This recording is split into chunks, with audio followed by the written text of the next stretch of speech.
اعوذ باللہ من الشیطان الرجیم، بسم اللہ الرحمن الرحیم۔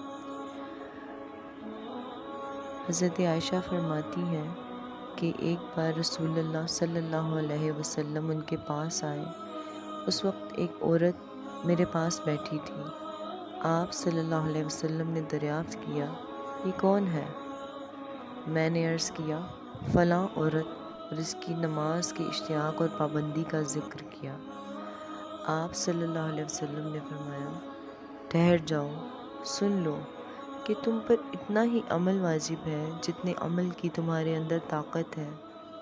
اللہ کی قسم، ثواب دینے سے اللہ نہیں اکتاتا، مگر تم عمل کرتے کرتے اکتا جاؤ گے، اور اللہ کو دین کا وہی عمل زیادہ پسند ہے جس کی ہمیشہ پابندی کی جا سکے اور انسان بغیر اکتائے اسے انجام دے۔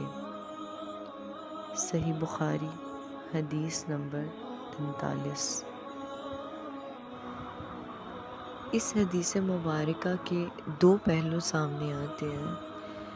ایک تو یہ کہ حضور اکرم صلی اللہ علیہ وآلہ وسلم نے یہ صاف بتا دیا کہ اللہ تعالیٰ کو معیاری چیز پسند ہے، مقدار نہیں، یعنی کہ ہمارا فوکس عبادت کرتے وقت خاص طور پر اس کے معیار پہ ہونا چاہیے، اس کی تعداد پہ نہیں۔ انسانی فطرت ہے کہ وہ ایک منوٹنی سے اکتا جاتے ہیں، ایک جیسی روٹین اکتاہٹ کا باعث بنتی ہے۔ تو اگر آپ عبادت کرتے ہیں تو اپنی عبادت کو ذرا دیکھیے کہ کیا اس میں شوق ہے۔ اگر آپ کو اس میں شوق نہیں محسوس ہوتا، سچ مچ محسوس نہیں ہوتا، تو خدا را چھوڑ دیں، کیونکہ اللہ تعالیٰ کو وہ عبادت انتہائی ناگوار گزرتی ہے جس میں انسان کا صرف وجود ہوتا ہے اور روح نہیں ہوتی۔ وہ جانتا ہے جو بھی عبادت دل سے ہوتی ہے، جو بھی عبادت روح کے ساتھ ہوتی ہے، تو اپنی عبادت کو پرکھیے۔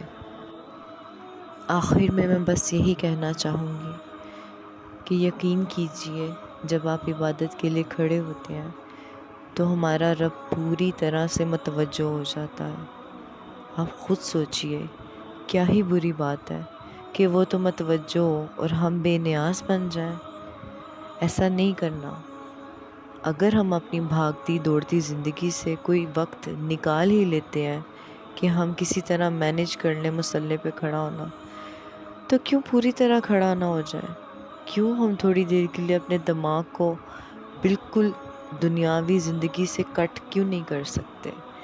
ہم میں یہ پاور ہونی چاہیے کہ ہم اگر 10 منٹ یا 15 منٹ بھی نماز کو یا کسی بھی عبادت کو دیتے ہیں تو اس وقت ہم کچھ بھی نہ سوچے ہوں، کیونکہ ہم جس کے آگے کھڑے ہوتے ہیں وہ تمام جہانوں کا رب ہے، وہ بادشاہ ہے، اسی نے تو کرنے ہیں مسئلے حل۔